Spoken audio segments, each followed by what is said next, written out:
Hi, and welcome to the Punk CX podcast.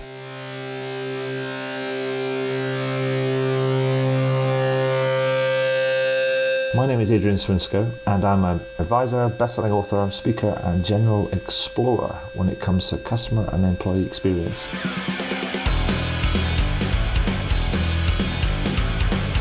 I'm really interested in figuring out what it takes to build organizations that produce better outcomes for both customers and employees.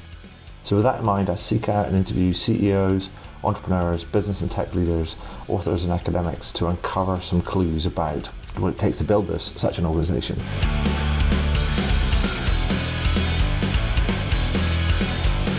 Now, some of you may know the podcast as the Rare Business Podcast, but I decided to rename and rebrand the podcast recently. This is for a number of reasons. First one was to mirror the title of my book Punk CX, which was published in June 2019. 2, because I'm a fan of punk music. And 3, it's just more fun, right? If this is your first time listening to one of these interviews, then hello and welcome.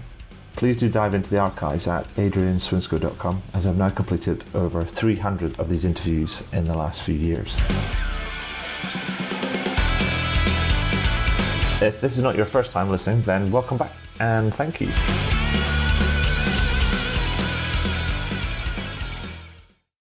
Well, James, obviously, as we're interviewing yourself, welcome. welcome to the My Customer Connecting the Dots podcast. Although we will also be, Adrian, I think you're also going to syndicate this as a podcast on your site as well in the new year. That was the aim, wasn't it? Yeah, no. So James, I've got grey hair, and I'm not sure if that's kind of a result of me podcasting or having been podcasting for nearly 10 years now. Right.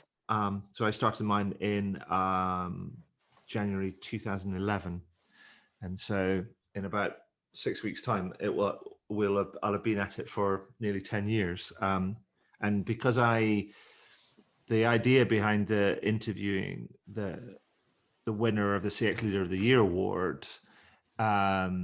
Well, it was a My Customer award. I actually kind of interviewed Sandra De Zoiza, who's the inaugural winner last year, for my podcast, which then got syndicated onto My Customers, and then we sort of flipped it around this time. So, Chris and I had been doing a baton handover relay race type of thing on this sort of stuff. Yeah, well, I mean, I enjoyed the last year's one immensely, and like Adrian said, we syndicated on My Customer, and I thought Adrian was, the perfect person, being a judge on CX Leader of the Year, to join me to interview yourself. So let's start by congratulating you on being declared the CX Leader of the Year 2020. We'll go into more detail about that achievement as we go through the interview.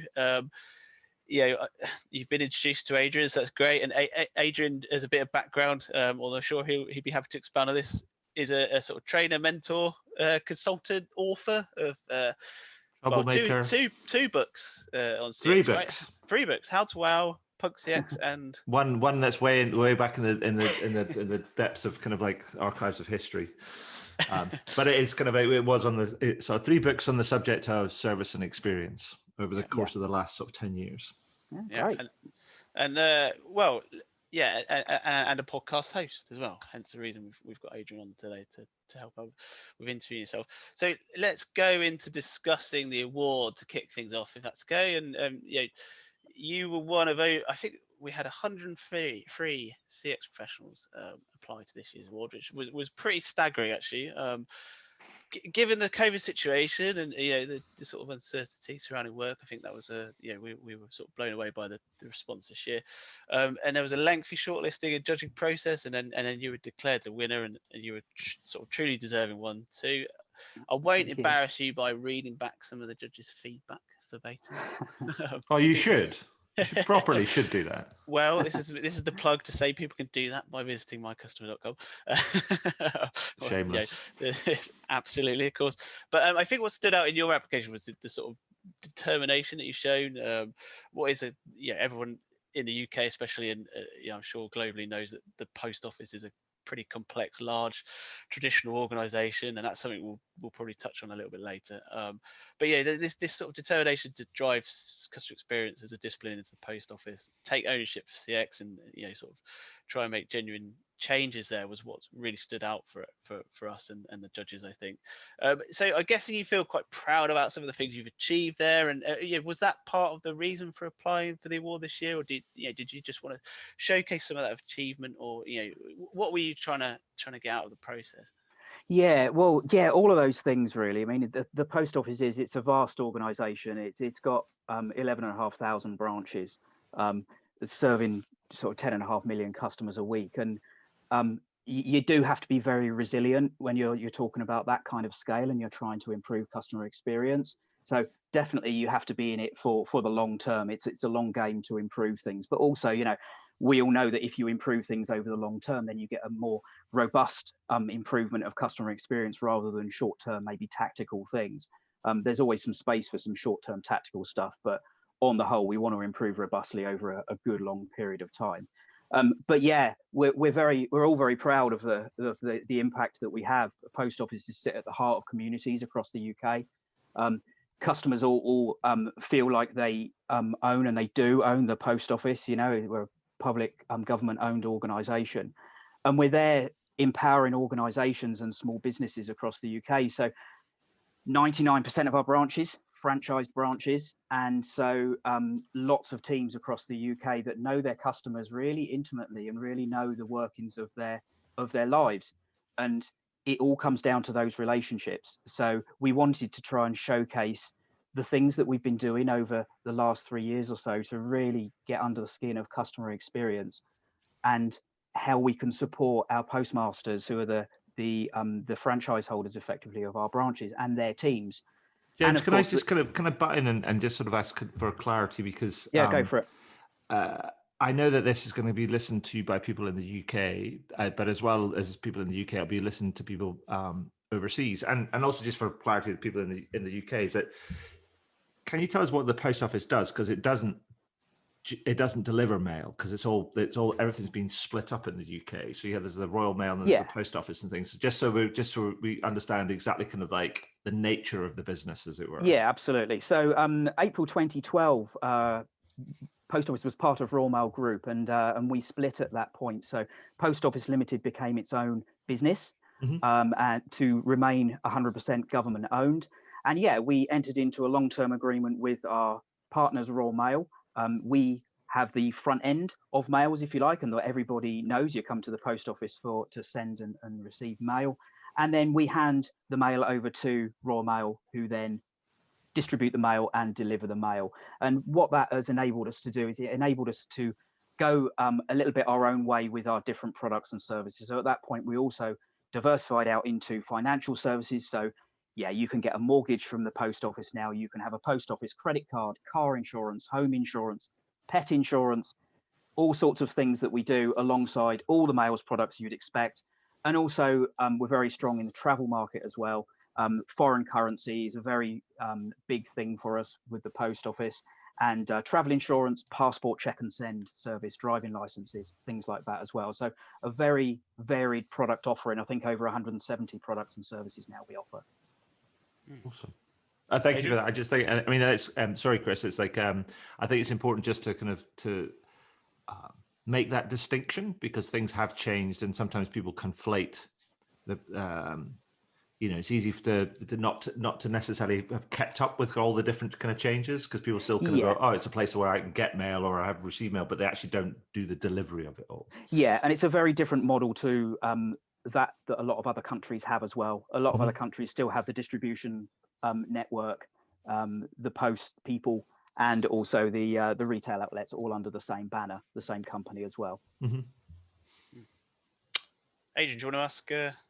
Yeah, so actually, kind of what I wanted to do is, James, is actually kind of almost go back a little bit and go, I feel like sometimes we kind of talk about customer experience as if it's something that's just been discovered and it's become this thing that sort of emerged in the 21st century, but it's always been there. And like customers have always had experiences and things, but it's become this own sort of its own space, as it were, and with its own importance. But how did you get into this sort of specific space, or have you always been in that sort of arena? Yeah, and it does go back a long time for me. it started with myself when I was I first left school and I was training as a chef, Mhm. and it wasn't known as customer experience then. It was just you got it right for your customers, for your clients that were coming in to have meals, and if you didn't, they simply wouldn't come back, and they would go and tell a load of other people that they didn't have a good experience, and then they wouldn't try you out as well. So Mhm. it was absolutely ingrained on me from day one that everything you're doing in that professional kitchen leads back in some way to the experience that that customer has, and any small little thing could absolutely make or break that experience. So Mhm. you're right, it's been there since the dawn of time in some ways, and of course it's got much more sophisticated. But actually within our program that we run at the post office now as well, we like to take things back to the absolute things that are really important to customers, the things that are core to humans dealing with humans. And it can Mm. run through any media, any channel, but you still want people to be friendly, you still want them to be professional.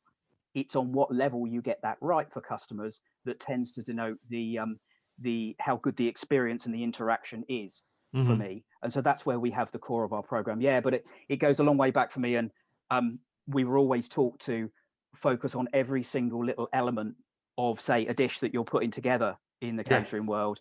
And if you do that, then the whole will come together. But it was always the focus. Because it seems to me that actually that's a really important point, because it's almost a bit like in your training as being a chef, and I understand you're an award-winning chef, so that means you know, we need to get invited around to your house for dinner properly soon. As soon as possible, or either that, or you kind of need to send us something in the post, that we can heat up. But There's a separate business in there somewhere. yeah, I think there might be. Somebody might have latched onto that. It's actually part of the agreement of winning the award. I forgot to say that. Oh yeah, you've got to was it? feed all the I missed judges that for in the 6 small months. Did print. somebody not tell you that? Oh my They god! didn't. No. It's in the small print. But what I was going to say was that it seems to me that what you tell me if I'm right here, that what you've learned is from being a chef is the idea is that you're in service to somebody else's experience, and it's Yeah, all you about are. all the little kind of details and things. That's right. It's the very small things that matter. Now, look, you could have a fantastic product and it could be as slick, quick, and efficient as you like, but the point it goes wrong, Hmm. and they all go wrong at some point, it's how you then deal with it, and it's the small things Yeah. in the interactions about how you deal with it. And that product, again, at the counter, say, or at the service point for any organization, can be as slick, quick, and cheap as you like, but actually all that can be taken away in that interaction between those two people.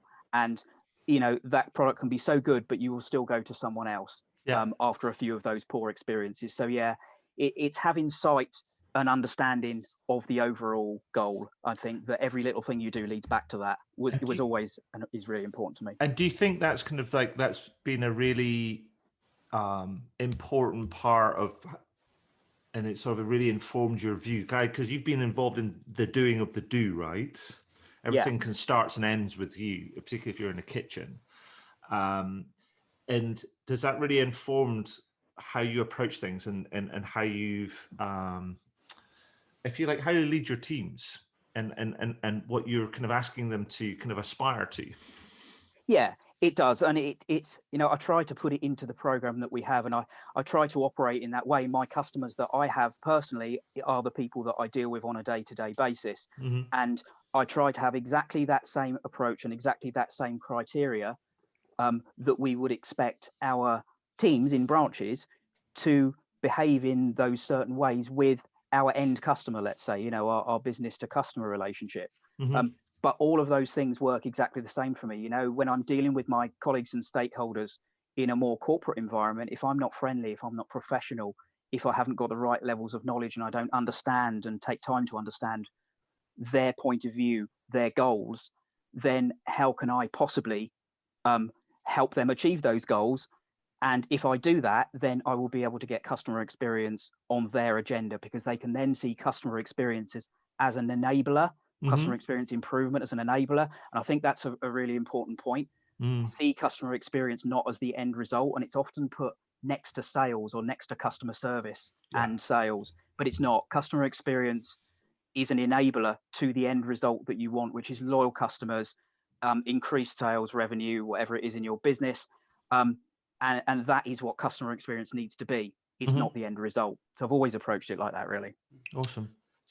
James, we talked about the sort of transferable skills, if you like, from when you worked as a chef and then into the role that you're in now at the post office. I'm really intrigued to know, is that sort of trajectory that you took, and perhaps what kind of advice and training did you receive that was most useful as you made that sort of that transfer from being a chef to working in the role that you're in now?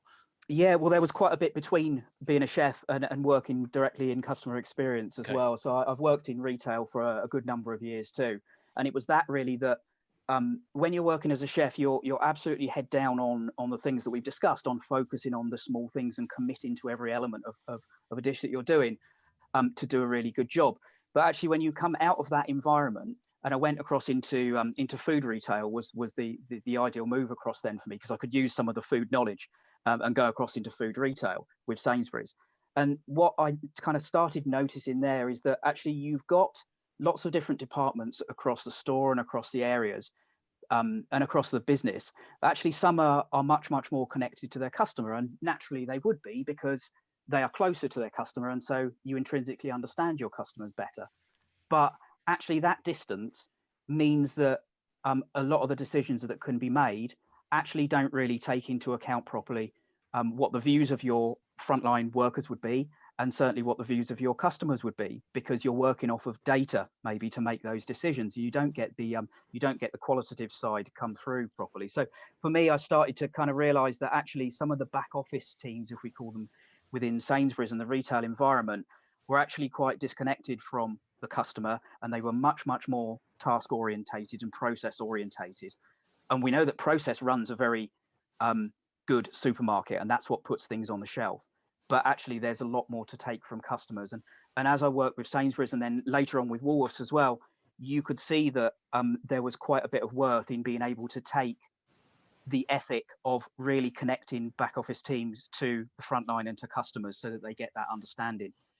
As far as training, I did a lot of training with Sainsbury's with the Institute of Grocery Distribution, and that was really good as well. There was a lot of elements of understanding customer-centric thinking in the changes that you would make and the projects that you would run. Back with in the chefing days, there were qualifications and certifications that go alongside your intrinsic knowledge learning of how to cook around Welcome Host, which was an English Tourist Board initiative, and then some dedicated hospitality, restaurant and hotel experience orientated certificates. So they were really good, but they were really to try and get you to understand that your impact that you have on those customers can have a wider impact in the industry you're in, not just for the restaurant or hotel that you work in, i.e. will pull people back to the area. So there's an economic impact overall as well. And then bringing that up to date, this is where Post Office also sits. We know that we enable thousands of small businesses across the country, and we want people to have great experiences when they come into our branches. So we want them to be really happy to use us and build those relationships at local levels as well. And also be able to get our central support teams to be able to understand customers as best that we can to make the best decisions to support our postmasters, to support the customers. So, James, if I may, I know that the post office has been around. I don't want to count how many years it's been around, and it's as an actual kind of brand. Maybe you can tell me, but you talked about it's got 170 products. I think you kind of said there's over 170 different products now. Yeah. I think the brand has been around in various different guises. It started as the GPO, the General Post Office, right? I think so it's about 400 years ago. Right, there you go. So that, given the sort of, it's public sector, it's got this huge history and legacy, 170 products, that means it's got to have wrestle with its own level of complexity. There's this decoupling from other parts of kind of Royal Mail, which has only happened in the last kind of few kind of years. And therefore the coupling sometimes still exists in people's heads. Definitely. Yep. And given all of that, and it will, and sorry, I should say the coupling should probably exist in people's heads, both inside the organization and outside the organization, regardless of what we can like say. They just people just connect the two. How hard has it been to kind of actually influence and precipitate change in an organization kind of like that? Because it's, I mean, established is not the word. Yeah, exactly. And for all that, there's a lot of innovative stuff that goes on in the post office. It doesn't often get seen because a lot of it kind of happens behind the scenes to make things better, Yeah. But we needed to start bringing stuff to the front of people's minds around customer experience. So it is difficult to impact change in a very large, complex organization such as ourselves. Yeah. And so, the best way that I've found to do that is one, to start decentralizing customer experience. And that means not having necessarily a corporate customer experience or brand experience program that you want people to deliver. What we're trying to do is we're trying to decentralize that so that ownership is very much at branch level. But in doing that, ownership has always been at branch level, but we need to give the right support and tools and training and coaching so that it becomes something that we actively work on all the time. Right. For me, it was around bringing things down to things that people already understand. And that's why we have this set of 6 customer drivers that were identified from customer feedback, 5 years worth of customer feedback. Right. So that what we're talking about is things that people intrinsically understand. We're not necessarily talking about, we've got scores, of course, we've got metrics because we're a business, we have to measure our customer experience. We measure ease as our main metric, but then we have these 6 drivers of friendly, professional, knowledge, understand, efficiency, and expectations. Right. But it's appropriate delivery of those things. So for instance, appropriately efficient, it doesn't mean quick. It means you're going at the right speed for that customer. Sure. And if that means slow down, have a little bit of a chat, then that's exactly what we do and exactly what we do in branch many times all over the UK. But intrinsically, you understand what those things are. We don't have to explain to someone what friendly is. But if we can get feedback on customers at that level, which is exactly what we do, we can then play that back so that we've got some good insights instead of data to take notice of and see how we can tweak our behaviors to get us appropriately right for each customer that comes in. So it is a long-term thing, but it's all around supplying the right support tools and the right level of training at all the levels of our business, really. Do you think that it makes a difference that most of the branches, if not all of the branches, are franchises? I mean, what's the split between owned and franchise? About 99% at the moment is franchised, and it does make a difference. Does it make a difference in terms because that defines the relationship? Therefore, you have to think about the relationship. They're not employed by you, but you're there to make them be successful effectively. Absolutely, and if postmasters and franchise branches aren't successful, then full stop, the post office is not successful. Sure. So it's all about providing the appropriate support to the differing needs of different types of branches, because within that set of franchise branches, we also have very different models as well. We have a local model that's very light touch, doesn't have a traditional post office counter. It's next to the retail EPOS system. Sure. So you can pick up your other bits of shopping while you're there, all at the same till point. Yeah. The needs for that kind of environment in customer experience are very different from your bigger, let's say, full-on counter, open plan counter that would be at the back of a convenience store. Behind a screen and things. Yeah, exactly. Well, we tend to go away from having a screen because it's a bit good barrier to customers, barriers. Although, of course, in COVID times, we've put up a lot of barriers of late, like a lot of people have, but, that needs must. Yeah. But those open plan counters are much more customer centric. Yeah. And it allows you to build that rapport much more with customers. But it's all about that relationship. But that's not just about a contractual thing. It's actually it's almost like people might go, oh, that's because you do that because it's contract. Actually, but it's a mindset thing as well. Oh, definitely, yeah. And there's different product sets in these different types of branches, of course, as well. And we try and tailor those to the demographics around the branch for what the customers need. But yeah, it's far from contractual, really. There's lots of different reasons why you would have different needs for training, and this is where our area managers come in. So our area managers know our branches intrinsically. We have a named area manager for every one of our branches across the UK, which is no mean feat, to provide that support and have that relationship on whatever that branch, or whatever is needed by that branch and the teams, importantly, that work in that branch. So we're there to support them in whatever they need, and it's very much a tailored proposition of support. Nice. James, I mean, I just listening to you there talking about all of the different products and stuff, really, I think really highlights how complex the post office is, and actually it's impressive how easy you seem to find it to talk about all of the different layers involved. And I think, correct me if I'm wrong, but I mean, I certainly see the post office in the UK as an institution akin to, well, obviously Royal Mail and then the likes of the NHS and certain other government institutions, and with that comes a sort of emotional attach for customers, and certainly the post office is one of those institutions that evokes a lot of emotion in customers. And this podcast is due to go out before Christmas or after, if in the case of Adrian's version, and that's a real time of heightened emotion around the post office. How do you find heading up customer experience and dealing with being in charge of an organization that evokes so much emotion in customers? Yeah, it is. Everything you say there is 100% true. It's a very emotive forming network that we have. People don't see us as a commercial entity. They see us as fabric of society, which is exactly what the post office is. It's there at the heart of communities for the people that rely on us, and bringing the essential products that people need day to day, which is why we were of course key workers and trading all the way through the COVID lockdowns and restrictions, which was very important that we did so. And the vast complexity, to be honest, to me, is one of the reasons why I've stayed so long at the post office. I've been there about 15 and a half years now and done lots of different jobs really before I got to focus properly on customer experience. And I did that on purpose, really. Yep.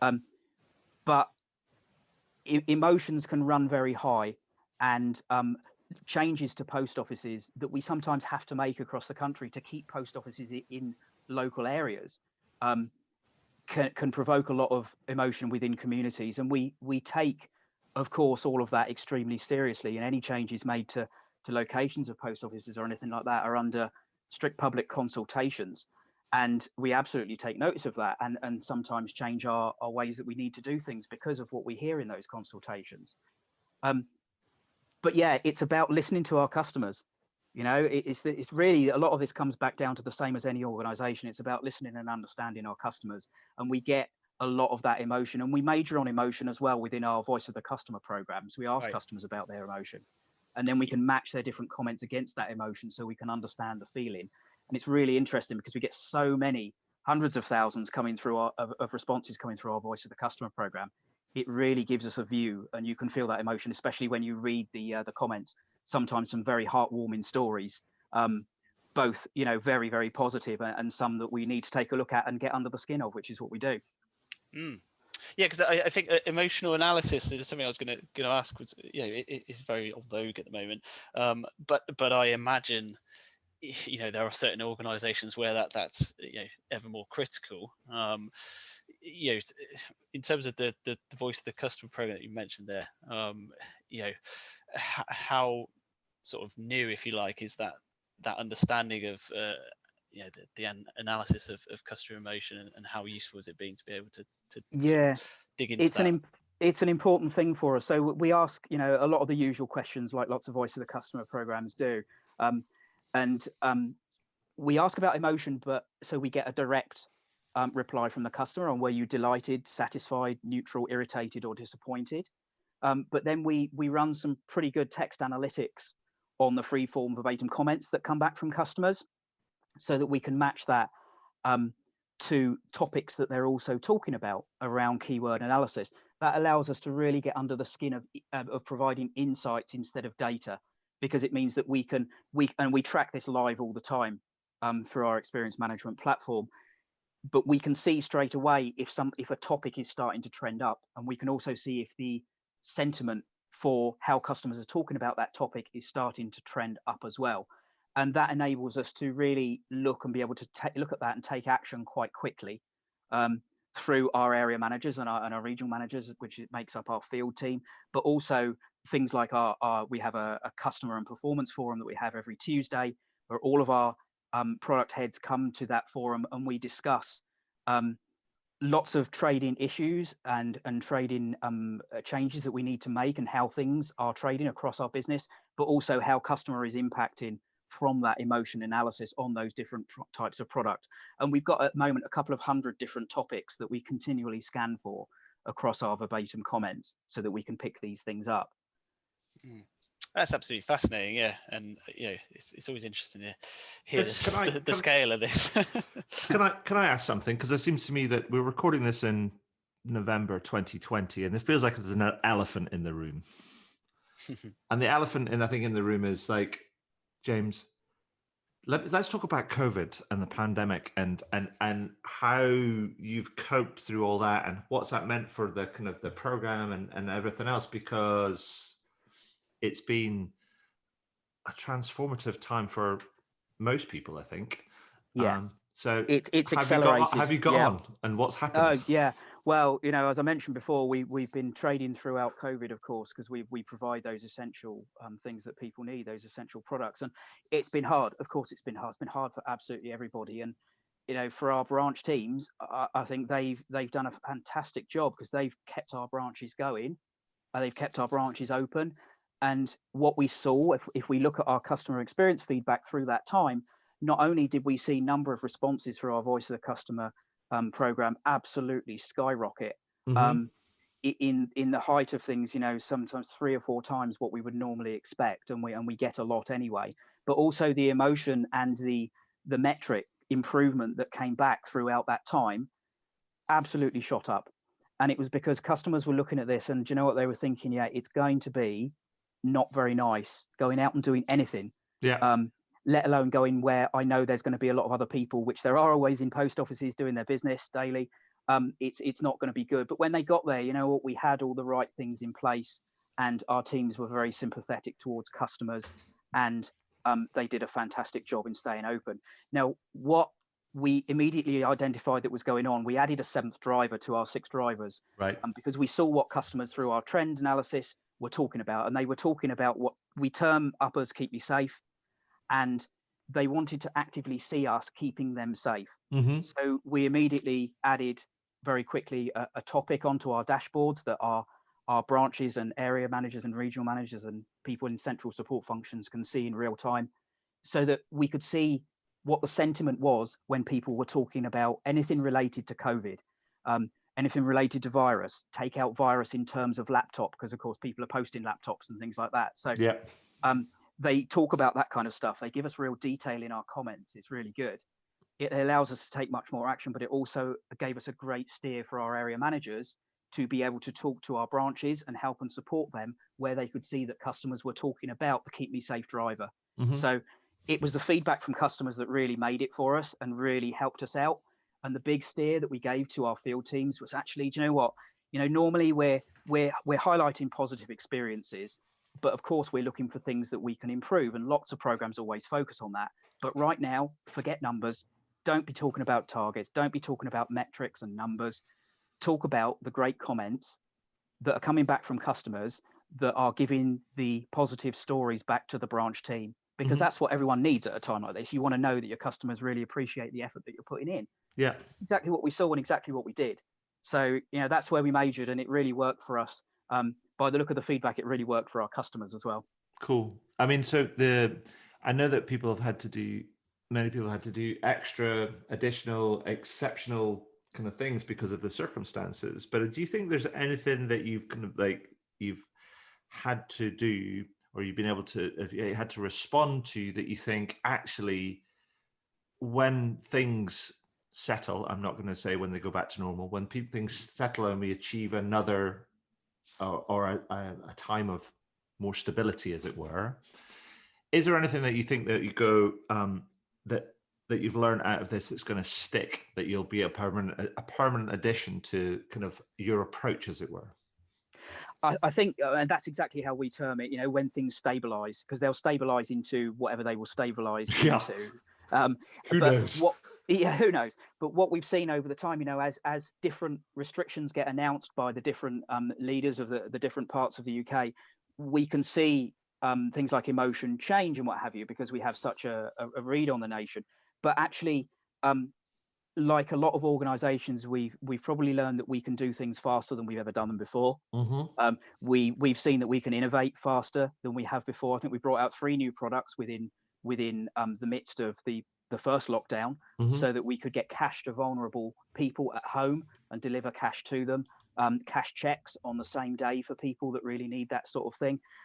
So there was some great stuff going on there. But also, I think the big thing that I learned is what we should do is, and we did, is bring forward, in times of crisis or times of a downturn, bring forward plans that you've got in customer experience and implement them, which might be a bit of an alien thing to say, but actually it's the right thing to do. In times of a downturn or a crisis, it's not the time to take your foot off customer experience. It's time to push your foot down.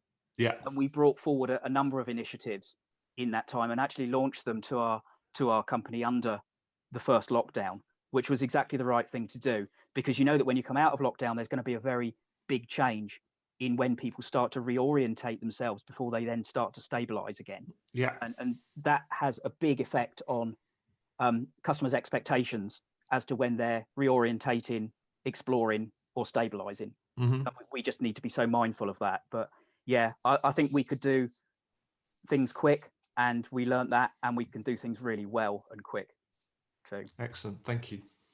Yeah, it's really interesting hearing that, and interesting hearing you talk about customer experience as a discipline there, if you like. And I suppose I'd be keen to know, where does customer experience actually sit within the post office, and what do you, because you're talking about the role of customer experience at this time being so critical. I mean, what do you think customer experience's role should be in businesses as a whole? And where a customer experience position such as myself has, where should that sit in the organization? For me, I sit in the retail and franchise team, the team that I've spoken so much about, with regional and area managers. That is separate from marketing. That is separate from our insight team. Or our insight team own and manage and do a fantastic job of managing the voice of the customer program, because it forms part of their wider insight framework. It gives me the separation to be able to focus on what I believe are the things that matter to customers, which are those interactions between us. Journey mapping and things like that for product would sit within the commercial arm with the product side of our business. So for me, it's really important to have that separation. I've seen a number of times where we've had CX roles in post office and in lots of other businesses as well, where they've tried to deploy into the customer facing part of a business, but actually sit in marketing. And it's exactly the same as how far away you are from your customers. If you're in there with the frontline people, you understand it more intrinsically, therefore you can align yourself to your stakeholders' goals, make their goals your own. And I think that's a tremendously important thing. And I've been lucky enough to have that from day one when I was working specifically on customer experience. You mentioned that you in the application for your CX Leader of the Year award, you mentioned that you'd actually sort of encouraged the role of CX, or you'd been sort of fairly responsible for the role that you now sit in existing. So is that something that you think more business professionals should who have such a sort of passion for CX should be doing to try and push CX to the fore? Was that just something that you felt was necessary in the post office at the time? How did you manage to sort of come about being able to oversee that? Sure. Well, yeah, for me, the timing was perfect for me actually in my career and what I had kind of planned out in a rough plan, as good a plan as anyone can have for their career. I always wanted to move through the different disciplines and I have done through sales, operations, IT, CRM, digital, strategy, governance, to then land in a customer experience position so that I can affiliate myself to those other stakeholders' goals, because you would need to influence across the business to do so. So I was working in a program, and actually I could see, I've always been involved, of course, with our customer metrics. I've always had it sitting there as a major interest and a major focus in whatever role I've been doing, in through sales as well. And for me, it was all about, I could see the customer experience metrics not necessarily getting the focus that they really needed to have proper improvement track on them.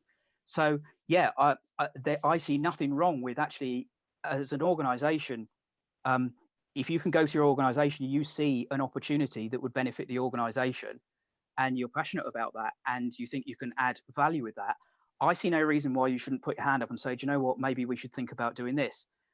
That's exactly what I did. So, I wrote the job description, took my case, job description in hand, and spoke to our then retail CEO at the time. And it said, yeah, do you know what, this is a good idea. Let's try it for 6 months. 6 months secondment proved its time, with some green shoots for some very early, we all like quick wins. They're there to be had in customer experience. Prove some of those, and you can go into the role long term, which is exactly what happened. And then we're here about 3.5 years later now, with a good strong 5-year strategy, a solid maturity model that we can take forward for the next, from 2020 to 2025, so that we can know all of our projects track back to that one central customer experience improvement model. So no, it's worked really well for me. And looking now at the things that I do, I get involved in a few other things now around employee engagement as well. So moving more into the experience management stakes rather than customer experience management, to try and take things wider. There's more value in having everything together. Oh, it's a big leap of faith. It's clearly paid off. Adrian, do you want to take the Yeah, I just want to jump last... in there, because it seems like it's a natural segue into your, on this journey. You've got a clear 5-year plan. You've got 3 and a half years under your belt in this specific kind of role, but all these things have led up to here. There'll be people that'll be looking to what you've achieved, kind of, James, and I guess my question would be, what advice would you give to people that are aspiring leaders or change makers and influencers in the sort of the experience sort of space? I mean, what would you kind of say to them? What would be your best advice? So if you're just starting out, what worked for me, although in the early days, like most people, you don't really know what it is you want to do for a career, and sometimes you just fall into things. It was a while before I realized that this was something that I wanted to do. But at that point, it worked really well for me to understand that if I can go through these different disciplines of the business and get a good, solid understanding, then that would put me in a good place to influence others. So if you're just starting out, I would not try and jump straight into customer experience. I would try and go through sales, operations, and the different disciplines in business, so that when you get to the point that you want to go into customer experience, you can then call upon all those different experiences that you've had from those different disciplines. You can then take other people's objectives as your own, and you are an enabler to get them their objectives and their goals. Else what you're doing is in some organizations, you might be going to these different disciplines and saying, actually, we need to improve your customer experience. What you're saying is, I want you to improve the customer experience that I look after. But that's not the way that's going to get you a whole load of buy-in. If you understand their objectives and say, right, I need to help you improve your sales, improve your loyalty and your propensity to buy, and this is how I believe customer experience can help you as an enabler, you're much more likely to get the buy-in. Therefore, ultimately, you get what it is that you have on your goals and objectives anyway. So others' goals at the heart of your focus, and even for people that are further down the line, that's exactly what I would still say. Yeah, take other people's goals as your focus. I think here on that, I call it sort of like, you need to generate.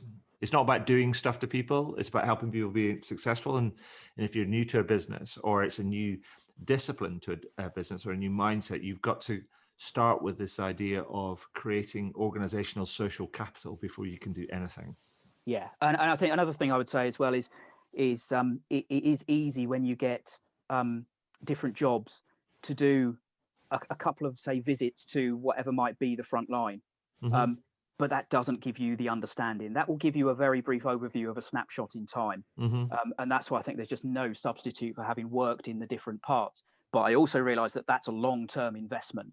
Yeah. You've got to do that over a number of years to get a credible experience in that. But I think that's important though. That's an important point, is like going, this is not, I always kind of think that I come back to this idea about being in service to something, and it's not about the glitz and the glamour, as it were, because it feels like it's flavor of the month in many ways. It's like going, you have to believe this in your heart, and and it becomes your own calling, and you do whatever you need to do in order to better understand, better influence, better enact and deliver or influence or facilitate better outcomes for all. Yeah. And I think that's, that it really is a very key point. And do you know what, it always comes alive to me at the moment. MasterChef is on, and a lot of people will be watching that, and you're seeing these chefs, and I can really sympathize with them, that you can see the passion in there. And when they're saying, they really want to do this to showcase their work, and they really mean it, because they've been working away in the background. It is a point where they can bring their skills up to the front and really showcase them. But a lot of it is about absolute pride that they take in the single elements. And it's so interesting for me to watch that, having been through not that process, but certainly the award type process back in the chefing days. It's a very pressured environment. And so you see a lot of tears on that kind of program, and they're real ones too. Yeah. So yeah, completely agree. James, as you've mentioned MasterChef, it's like curveball question, but something perhaps we could wrap up on. I'm sure Adrian's secretly hoping that he could. I would ask this question as well. Really? Well, I'm on tenterhooks now, Chris. Seeing as you've been an award-winning chef, James, I'm intrigued to know, what would you cook the CX Leader of the Year judges for their dinner to woo them? Well, there's a kind of a long-running thing with chefs. If you ask chefs what their favorite food is, they'll come out with something along the lines of sausage and chips, because you're so sort of focused on all the rest of the food that you're cooking day in, day out, that you tend to get a bit fed up with that, and that's what you find people eating. Do you know what, the celebratory meal was a curry, although that wasn't, of course, really the focus of where I was when I was a chef, but I tended to focus on the pastry side of things. Pastry, your whole desserts and that kind of stuff, real elaborate type of desserts and sweets that you would have. So I probably go down that route, but gosh, what I'd pick, I don't know. I'm partial to choux pastry. I like profiteroles and that kind of stuff. So they're really easy to make, and people absolutely devour them when they get hold of them. So I'd probably go for something like that. That's proper old school, James. Proper old school. Yeah, classical cooking. That's what we was trained as, and it's still, it's great to have all these new chefs on the board and everything, all the rest of it, on the TV, and they do some great work. But the classical stuff underlies it all, and it is real quality, good stuff. Ace. Adrian, anything else you want to throw? I mean, James, we really appreciate you coming on, and I hope it's not been too onerous us throwing all these questions at you. But it's been great listening to you. Adrian, is there anything else you wanted to? No, I'm good. I just want to say finally, kind of, James, you know what? Congratulations on the awards. More importantly, congratulations on the work that you do and the outcomes that you kind of like help deliver. And the award, I think, is just recognition of that. And it was great. It's great to chat with you. It's great to hear your story. And thank you for all of that. Well, thank you guys. I mean, it's been great chatting to you. And, we're of course, I'm really proud, and Post Office is really proud to have this kind of recognition for the work that we're doing, which is really great. And certainly one for all of our teams at the Post Office. So yeah, thank you for selecting us, for the 16 judges that did their fantastic work of selecting us. It's been a pleasure.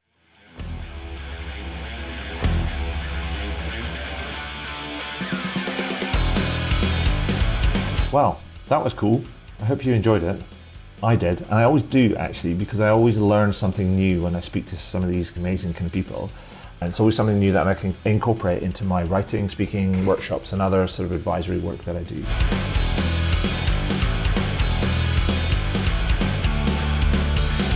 Now, if you're interested in learning about any of that sort of stuff, then you can find out more about how I work with clients over at adrianswinscoe.com. One final thing before I go, please consider heading over to iTunes or Spotify or whichever podcast platform you choose to use, and do leave a review. Every little helps, as they say. Anyway, that's all for now. Thank you for listening, and do tune in again soon. All the very best. Cheers. Bye.